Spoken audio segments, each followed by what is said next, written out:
लोकसभा चुनाव के पहले राउंड की वोटिंग के लिए आज प्रचार का शोर थमने वाला है और थम भी चुका है।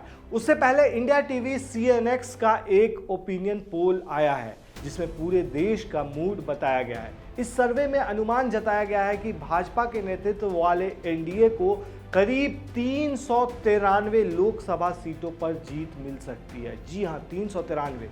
यदि ऐसा हुआ तो ये पीएम मोदी की भविष्यवाणी सच होने जैसा होगा, जो लगातार दोहरा रहे हैं कि 4 जून को 400 पार का नतीजा आएगा। इस सर्वे में इंडिया अलायंस के लिए चिंता बढ़ाने वाली बात कही गई है। सर्वे का कहना है कि इंडिया अलायंस की सीटें 100 से भी कम रह सकती है।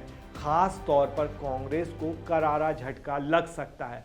सर्वे में बताया गया है कि भाजपा एक बार फिर से गुजरात, मध्य प्रदेश, राजस्थान, छत्तीसगढ़, हिमाचल, उत्तराखंड जैसे राज्यों में क्लीन स्वीप करेगी। इसके अलावा यूपी और बिहार में भी उसे शानदार नतीजा मिलेगा।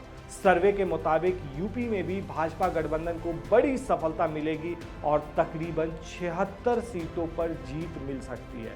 वहीं समाजवादी पार्टी महज 4 सीट पर ठहर सकती है।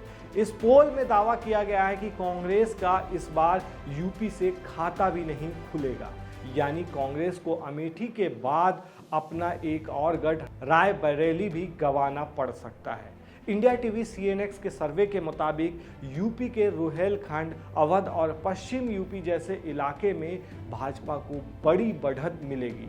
RLD और भाजपा के गठबंधन को पश्चिम यूपी की 8 सीटों पर जीत मिलेगी, जहां पहले राउंड में मतदान होना है। इसके अलावा रुहेलखंड की 12 में से 11 सीटें मिल सकती है। यह सर्वे बता रहा है कि पूर्वांचल में बीजेपी को 29 में से 25 सीटें मिल सकती हैं, जबकि सपा को 2 और अपना दल को 2 सीटें मिल सकती हैं।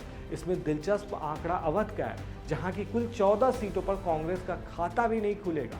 सभी सीटों पर बीजेपी के जीतने की संभावना है। और सबसे बड़ी बात यह है कि ये कांग्रेस का गढ़ रह चुका है। अब वहां क्लीन स्वीप का कांग्रेस को डर है। कभी यह इलाका कांग्रेस का गढ़ होता था और वो रायबरेली, सुल्तानपुर, प्रतापगढ़, अमेठी जैसे सीटों पर जीतती थी। लेकिन इस सर्वे के मुताबिक रायबरेली में भी कांग्रेस के लिए मुश्किल है। मध्य यूपी में भी 13 सीटों में से 11 पर बीजेपी के जीतने की उम्मीद है, जबकि सपा के खाते में महज 2 सीटें आ सकती हैं। वहीं बात करें महाराष्ट्र की, तो लोकसभा सीटों के लिहाज से देश के दूसरे सबसे बड़े सूबे महाराष्ट्र में बीजेपी को अकेले 29 सीटें मिल सकती हैं।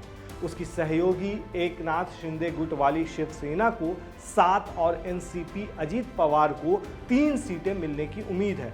सर्वे कहता है कि कांग्रेस को महाराष्ट्र में महज 1 सीट हासिल होगी, जबकि उद्धव सेना को 6 और एनसीपी शरद पवार को 2 सीटें मिल सकती हैं। इसके अलावा पड़ोसी राज्य गोवा में भी दोनों सीटों पर बीजेपी को जीत मिलती हुई दिखाई दे रही है।